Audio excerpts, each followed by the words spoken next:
Interview সুযোগটুকু পাইনি। এরপরও কি আন্দোলন করবো না, রাজপথে নামবো না? আপনারাই বলুন।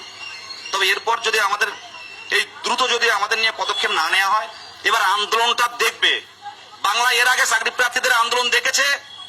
আর যদি আমাদের এই পুজোর আগে 50,000 শূন্যপদের নিয়োগের নোটিফিকেশন না আসে, সেটা আমরাও দেখাবো। আমরা অসুস্থ বলতে পারেন, এই 3 বছরে মানসিক অসুস্থ।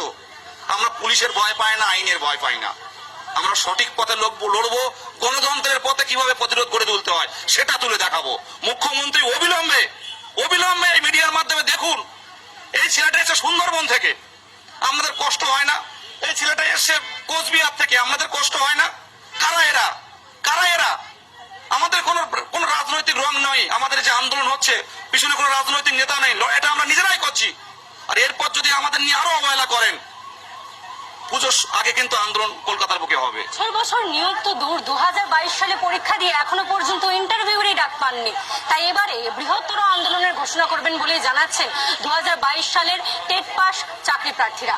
ক্যামেরায় কৌশিক কর্মকারের সঙ্গে ঐশী মুখোপাধ্যায়, এবিপি আনন্দ, কলকাতা।